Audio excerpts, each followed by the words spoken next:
Hello दोस्तों, welcome to the channel. आपका मेरे चैनल में बहुत बहुत स्वागत है। आज आपने थंबनेल में सही पढ़ा, ठीक है। कौन सा ऐसा स्टॉक है जो 37% CAGR देके जा रहा है ओवर द लास्ट 10 इयर्स और बहुत ही बड़ा मल्टीप्लाई कर रहा है अपने पूरे करियर में, और आने वाले टाइम में भी वो एक ऐसा मोनोपोली होल्ड करता है कि उसका सालाना CAGR बढ़ते ही रहेगा, बढ़ते ही रहेगा, बढ़ते ही रहेगा, है ना। और अभी करंट वैल्यूएशंस में जहां निफ्टी और सेंसेक्स ऑल टाइम हाई पे ट्रेड कर रहा है, उस समय वो जो आपको 5% डिस्काउंट पे मिल रहा है अपने ऑल टाइम हाई से, और एक अच्छा खासा स्टेबल यहाँ पे ग्राफ पैटर्न इसका नजर आता हुआ, ठीक है, वो हम आपको बताने वाले हैं। ये मेरा होम पेज है। अगर आपको मेरा काम पसंद आता है तो you can subscribe my channel. And आपको पता ही होगा मैंने रिसेंटली स्टार्ट किया है। अगर आपको मेरा काम पसंद आता है तो you can subscribe it and share the video with friends and family. तो चलिए बिना किसी देरी के शुरू करते हैं। तो वो स्टॉक आपके सामने यहाँ पे दिख रहा होगा, Berger paints. Sir Berger paints, क्या देख रहे हो आप यहाँ पे चार्ट पैटर्न? कितना प्रॉमिसिंग चार्ट पैटर्न आपको नजर आ रहा है यहाँ पे, है ना। कंपनी गिरती ही नहीं, आप देख पा रहे हो ना, कंपनी भागते रहती है, भागते रहती है, भागते रहती है। ये मैं आपको सिर्फ कोविड का डेटा नहीं दिखा रहा हूँ, बहुत सारी कंपनीज होंगी सिर्फ कोविड में 200%, 500%, हजार परसेंट तक भागी है, मगर यहाँ पे आप देखो कंसिस्टेंट रिटर्न आपको देखने को मिल रहा होगा, है ना। बर्जर पेंट्स जो एक सेकंड लीडिंग कंपनी है, ग्रोथ के मामले में एशियन पेंट्स को भी पीछे छोड़ देती है, जिस हिसाब से इनका सेल्स ग्रोथ और प्रॉफिट ग्रोथ नजर आता है। हम सारा कुछ डिस्कस करेंगे इस वीडियो में कि इनके फाइनेंशियल्स क्या नजर आते हैं, इनको क्या करंट लेवल पे बाय करना चाहिए नहीं करना चाहिए, इनको अपने पोर्टफोलियो में जगह आपको देनी चाहिए नहीं देनी चाहिए, है ना। इसको लॉन्ग टर्म होल्ड करना चाहिए नहीं करना चाहिए, ये जो कंपनी है वो आपको आपके पोर्टफोलियो पे कितना बना के दे सकती है ना, कितना गुना रिटर्न बना के दे सकती है ना, आप बिलीव भी नहीं कर सकते हो। और बहुत ही रीजनेबल प्राइस में आपको मिल रही है, आप अफोर्डेबली कर सकते हो इसको, और बहुत ही सेफ इन्वेस्टमेंट माना जाता है इन सब चीजों को। जब निफ्टी और सेंसेक्स अपने ऑल टाइम हाई पे होती है ना, तो हमें इन्वेस्टमेंट बहुत ही सोच समझ के और अच्छी कंपनी में करनी चाहिए, वो भी लार्ज कैप, और ये एक लार्ज कैप कंपनी है ना। हमें उसी स्टॉक में करना चाहिए इन्वेस्टमेंट जहां पे गिरने के चांसेस बहुत कम हो, क्योंकि वोलाटाइल अगर हम कुछ ऐसे स्टॉक्स में कर देंगे जो हाल ही में लिस्ट हुए या फिर कुछ ज्यादा वोलाटाइल है ना, तो क्या होता है हमारे कैपिटल खोने के चांसेस बहुत ज्यादा होते हैं इन सब चीजों में, जहाँ पे निफ्टी बहुत ज्यादा हाई पे पोजीशन पे अभी बैठी हुई है ना, चाहे वो सेंसेक्स हो चाहे वो निफ्टी हो। तो बहुत ही सोच समझ के यहाँ पे इन्वेस्टमेंट करना पड़ेगा। तो यहाँ पे बजट फंड्स एक बहुत ही अच्छा विकल्प यहाँ पे नजर आता है। तो चलिए बिना किसी देरी के इसको शुरू करते हैं। सबसे पहले इसके फाइनेंशियल डिस्कस करेंगे। तो आप देख पा रहे हो यहाँ पे कितना ही भयानक यहाँ पे रिटर्न देके गई है, और ऑल टाइम हाई देखते हो आप यहाँ पे 46,000% का रिटर्न देखो जो कि कंपनी देके गई है, ठीक है। बहुत ही बड़ी कंपनी यहाँ पे नजर आ रही है। अगर आप देखोगे यहाँ पे कंपनी का ऑल टाइम हाई यहाँ पे चार्ट पॉइंट ऑफ 842 है, और अभी जो है करंट प्राइस 804 है। कुछ लोगों को यहाँ पे शिकायत होगी कि एक महीने से कंपनी भागी नहीं रही है, भागी नहीं रही है। भैया ये आपको मौका दे रही है ना। अगर आप इसका रिटर्न देखोगे ना, एक साल में 60% का रिटर्न यहाँ पे दे रही है कंपनी, 5 साल में 300% का रिटर्न। और मैक्सिमम मैंने आपको बता दिया, यहाँ पे कम पैटर्न दिखता है, 2000 से यहाँ पे दिख रहा है। मैक्सिमम यहाँ पे आप देख पा रहे हो यहाँ पे कितना 46,000 के आसपास रिटर्न कंपनी दे रही है। तो कंपनी आपको मौका दे रही है खरीदने का।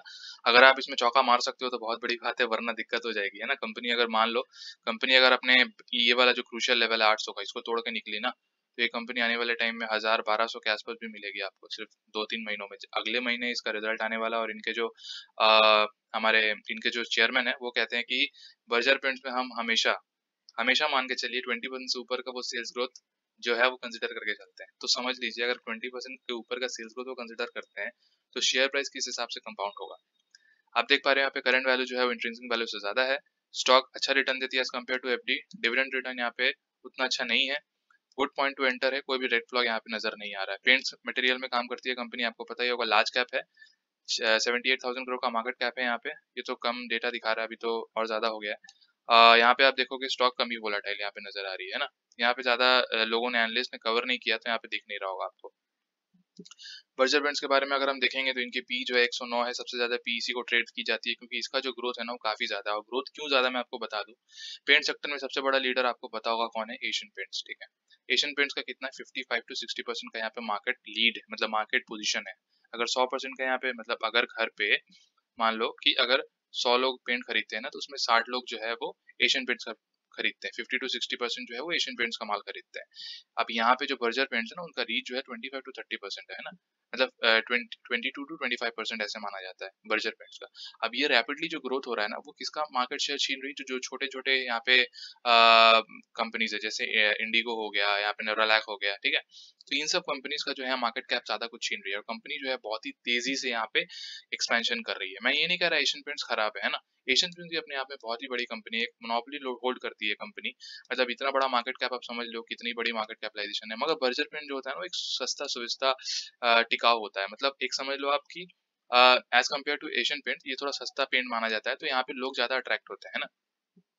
तो यहाँ पे इनका मार्केट रीच जो है थोड़ा ज्यादा है, मतलब मार्केट रीच जो है, मतलब जिस हिसाब से एक्सपेंशन कर रहे हैं, वो ग्रोथ कर रहे हैं, वो as compare to Asian paints काफी ज्यादा है यहाँ पे पिछले कुछ सालों से, है ना। कुछ सालों से क्या, मैं 10 सालों से बात कर रहा हूँ। तो मार्केट कैप आप देख पा रहे हो किस हिसाब से यहाँ पे कंपनी जो है। आरओसी आप देखोगे फिनोमिनल 27% का आरओसी है, और आरओई देखोगे 23। मैं कहता हूँ 20 के ऊपर का आरओई फिनोमिनल होता है, बहुत बढ़िया वैल्यू यहाँ पे नजर आ रही है। और कंपनी की परफॉर्मेंस मैंने आपको दिखा दिया, company is maintaining healthy dividend pay out of 35%, जो कि बहुत ही बड़ी बात होती है, ठीक है। वहाँ पे टिकट टेप में इसका डेटा अवेलेबल नहीं था, ठीक है, यहाँ पे इनका डेटा अवेलेबल है। यहाँ पे 35% जो है यहाँ पे इनका, यहाँ पे डिविडेंड नजर आता है, जो कि बहुत ही बड़ी बात होती है। बुक वैल्यू से काफी ज्यादा महंगी ट्रेड कर रही है, मैंने आपको बताया प्रीमियम वैल्यू पर ट्रेड कर रही है, just because of its growth perspective है। जिस हिसाब से वो ग्रोथ कर रही है कंपनी, बहुत ही यहाँ पे ट्रिमेंडस ग्रोथ नजर आती है इस कंपनी में फ्यूचर में भी। Company has delivered a poor sales growth of 10%। 10% का सेल्स पुअर ग्रोथ नहीं होता सर, यहाँ पे पता नहीं क्यों लिखे हैं इन्होंने कॉन्स में। यहाँ पे डेटर डेज जो है वो थोड़ा इंक्रीज हुआ है, मगर ये डरने वाली बात यहाँ पे है नहीं, ठीक है। यहाँ पे कोई दिक्कत वाली बात नहीं होती, क्योंकि इनका बहुत बड़ा नेटवर्क रहता है। तो इनके यहाँ पे आप देख पा रहे हो इनके पी जो है यहाँ पे, प्राइस टू अर्निंग रेशियो अगर आप देखोगे तो सबसे ज्यादा यहाँ पे ट्रेड, सबसे ज्यादा पी किसको दिया जा रहा है, बर्जर पेंट्स को, है ना। 108 का पी दिया जा रहा है, एशियन पेंट्स को 92 का पी दिया जा रहा है, नेरोलैक 59, इंडिगो पेंट्स, अच्छा इंडिगो पेंट्स को सबसे ज्यादा पी दिया जा रहा है। हाल ही में लिस्ट हुई है तो कंपनी ज्यादा कुछ बहुत ज्यादा भाग गई है, तो इसीलिए पी ज्यादा है यहाँ ज्यादा है। लेकिन इसमें इसमें इन्वेस्ट करने से अच्छा है, इसमें इन्वेस्ट करने से अच्छा आप बर्जर पेंट में इन्वेस्ट करके चल सकते हो for the longer period of time, की जिस हिसाब से कंपनी ग्रोथ कर रही है बहुत ही फायदेमंद हो गया आपके लिए। तो इनके कुछ फाइनेंशियल डिस्कस कर लेते हैं, ताकि आपको भी इस कंपनी को होल्ड करने में दिक्कत ना हो। अगर आप फ्रेश एंट्री लेना चाहते हैं इसमें ले सकते हैं अभी, और अगर पहले से होल्ड किया हुआ है तो आप इसमें एड ऑन इस पोजीशन पे कर सकते हैं। बहुत ही अच्छा क्रूशियल लेवल जो है नजर आ रहा है। हम इसके चार्ट पैटर्न भी देखेंगे कि किस तरह से जो है कंपनी का क्या सपोर्ट लेवल बनता है, और क्या आप कब घुस सकते हो उस कंपनी में। तो मैंने भी हाल ही में आज ही ऐड किया बहुत सारा यहाँ पे अमाउंट, तो आप भी जो है यहाँ पे अच्छा खासा यहाँ पे अमाउंट उठा सकते हो उसका। आप देख पा रहे हो सेल्स के हिसाब से यहाँ पे कंपाउंड हो रही है, 1700 crore, 1500 crore, and then 1600 crore, and then right now it was 2000 crore rupees, है ना। कोविड प्रूफ है ये वाला, कोविड के ज्यादातर इम्पैक्ट यहाँ पे हुआ नहीं है। अगर रन प्रॉफिट देखोगे तो वो भी कितनी अच्छे तरीके से कंपाउंड हो रही है। जून में बेडली इफेक्ट किया था कोविड की वजह से, उसके बाद जो है यहाँ पे अच्छा खासा रिकवर करते हुए कंपनी 209 करोड़ जो है यहाँ पे मार्च क्वार्टर का यहाँ पे रिजल्ट निकल के आ रहा है ना। मार्च क्वार्टर का भी रिजल्ट काफी अच्छा था, लेकिन उसके बाद प्रॉफिट बुक हुआ 4%, कंपनी गिरा 842 से अपने ऑल टाइम हाई पर ट्रेड कर रहा था, उसके बाद 800 के आसपास मिल रहा है। अभी भी एक महीने का मौका दिया आपको, ठीक है। नेक्स्ट मंथ जब उस मतलब नेक्स्ट मंथ जब उनका ये आएगा ना, ये क्या बोलते हैं उसे, रिजल्ट आएगा क्वार्टर फोर का, तो जो है ये कंपनी जो है अपना ऑल टाइम हाई ब्रेक करके निकल जाएगी, इसका पूरी संभावना आपको नजर आती है।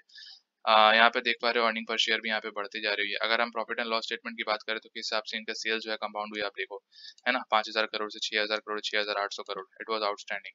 अगर प्रॉफिट बिफोर टैक्स की, प्रॉफिट आफ्टर टैक्स की हम बात करें, नेट प्रॉफिट की 461, 494, 658 and 720 crore, that was outstanding. Year on year के हिसाब से जो है कंपनी बढ़ रही है अपने नेट प्रॉफिट में, वो बहुत ही अच्छा देखने वाली बात होती है। ईपीएस जो उनका काफी ज्यादा बढ़ रहा है यहाँ पे। सेल्स ग्रोथ आप देख पा रहे हो 10 साल में 12% के ऊपर, है ना। प्रॉफिट ग्रोथ अगर आप देख पा रहे हो 17% के ऊपर यहाँ पे नजर आ रही है। और स्टॉक सीएजीआर, इसी के बारे में बात कर रहा था। सीएजीआर अगर आप देखोगे 37% का सीएजीआर कंपनी देके जा रही है, जो कि बहुत ही फिनोमिनल है, बहुत ही फिनोमिनल। आरओई 24 का कंसिस्टेंट यहाँ पे देखी जा रही है कंपनी का।